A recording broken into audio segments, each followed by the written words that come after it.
마지막 나팔 소리 나기 전에 들어야 할 이야기 마나 소나이 유튜브 채널 김경호 선교사입니다.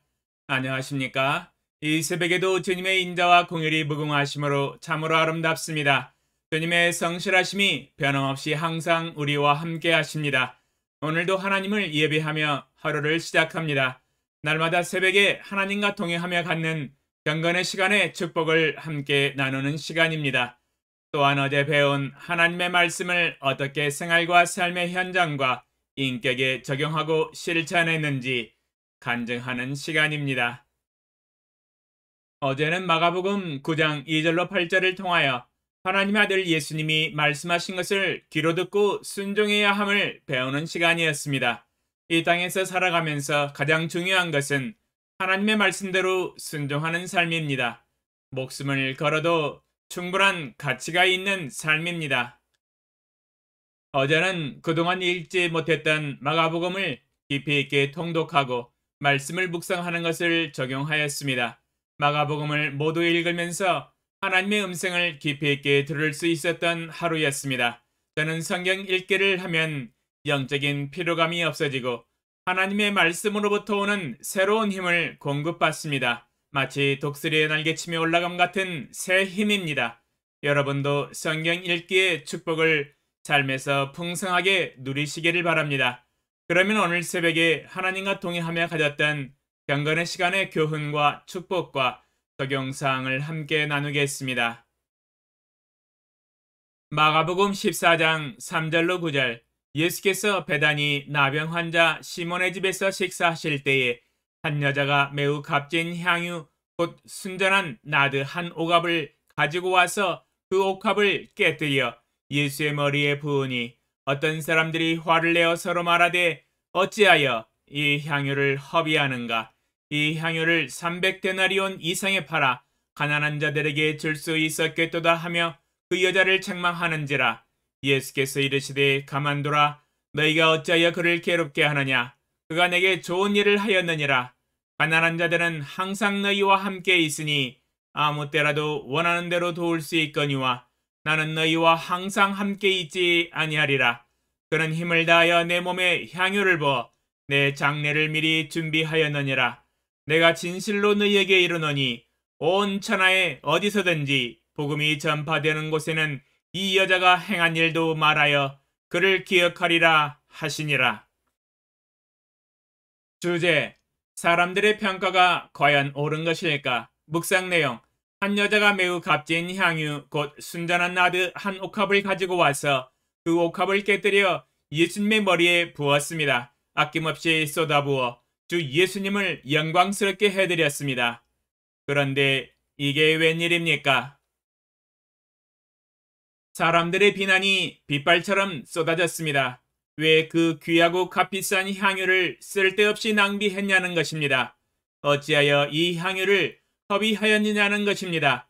칭찬은 고사하고 비난과 야유를 한 몸에 받았습니다. 서러움도 이런 서러움이 없습니다. 주님을 위해서 한 것인데 왜 이런 비난과 야유가 나에게 오는 것일까요? 여자는 당황하여 어찌할 바를 몰랐습니다. 사람들이 계속해서 이야기합니다. 차라리 이 향유를 300데나리온 이상에 팔아 가난한 자들에게 줄 수 있었겠도다 하며 그 여자를 책망하였습니다.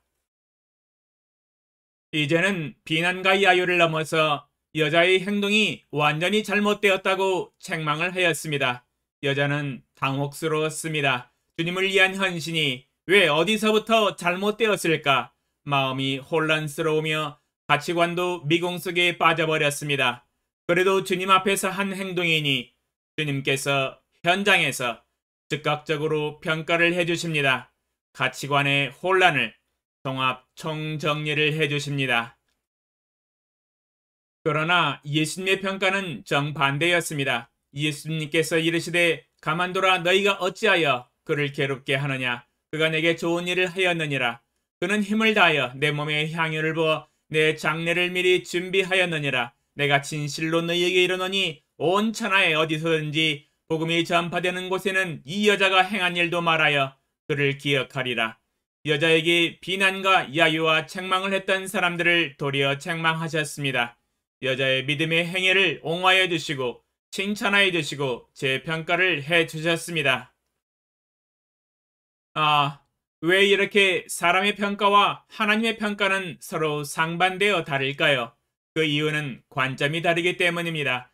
하나님이 보시는 관점과 사람이 보는 관점이 서로 다르며 하나님이 가지고 계신 가치관과 사람이 가지고 있는 가치관이 서로 다르기 때문입니다.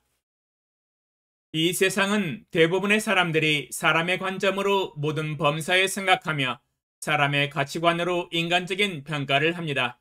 그러므로 우리는 예수님을 주로 영접한 후부터 시작하여 성경을 읽고 공부하며 묵상하면서 하나님의 관점을 배우기 시작해야 하며 하나님의 가치관을 배워야 합니다. 그렇지 아니하고서는 하나님의 뜻대로 살 수 없으며 믿음으로 살아갈 수 없습니다. 사람들이 어떻게 쳐다보고 어떻게 평가하든지 우리는 하나님이 어떻게 평가하시는가가 더욱 중요합니다. 그러므로 하나님의 관점과 평가에 귀를 기울여 초집중하여 들어보아야 합니다. 왜냐하면 하나님이 평가하시는 평가가 가장 옳고 선하고 공의로우시기 때문입니다. 오늘도 이 새벽에 주님의 얼굴과 입술을 쳐다봅니다. 주님이 내게 무엇이라고 평가하시는지 사람들의 나에 대한 평가는 그리 중요하지 않습니다. 저는 하나님께서 최종적으로 저에게 평가하시는 평가가 가장 중요합니다. 주님의 심판대 앞에서 저에게 하실 평가를 기대해 보면서 오늘도 믿음으로 순종합니다. 적용사항. 비록 여자가 값비싼 향유를 깨뜨려 주님을 위하여 헌신하여 드렸지만 주위 모든 사람들의 따가운 시선과 비난과 야유와 책망으로 인하여 한동안 당혹스러웠습니다. 이것은 무슨 시츄에이션인가? 그러나 예수님께서 현장에서 바로 교통정리를 해주셨습니다. 천국까지 안 가고 기다리지 않아도 주님이 현장에 계셨으니까 바로 제 평가를 해주셨습니다. 이것은 비난받을 일이 아니라 칭찬받을 일이다 라고 제 평가를 해주셨습니다. 너무도 상반된 평가였습니다. 제가 이 땅에서 믿음으로 살았던 수많은 행위들이 사람들의 눈에 뵐 때 형편없는 일일 수 있고 주목받지 못할 일일 수 있습니다. 그러나 하나님이 보실 때 주목할 만한 일이며 히브리서 11장 가장 마지막 절 40절 다음으로 기록될 만한 믿음의 행위였다면 하나님은 심판대 앞에서 모든 만민들 앞에서 제 평가를 해주실 것입니다. 잘하였도다 충성된 종아 하시면서 믿음으로 살았던 사람이라고 제 평가해 주신다면 이보다 영광스러운 삶은 없을 것입니다. 주님 앞에서 칭찬받는 믿음의 사람으로 기억이 되도록 오늘도 믿음으로 순종합니다. 주여 저에게 더욱 큰 믿음을 더하여 주시옵소서. 예수님의 이름으로 기도합니다. 아멘. 2022년 5월 25일 수요일 새벽 5시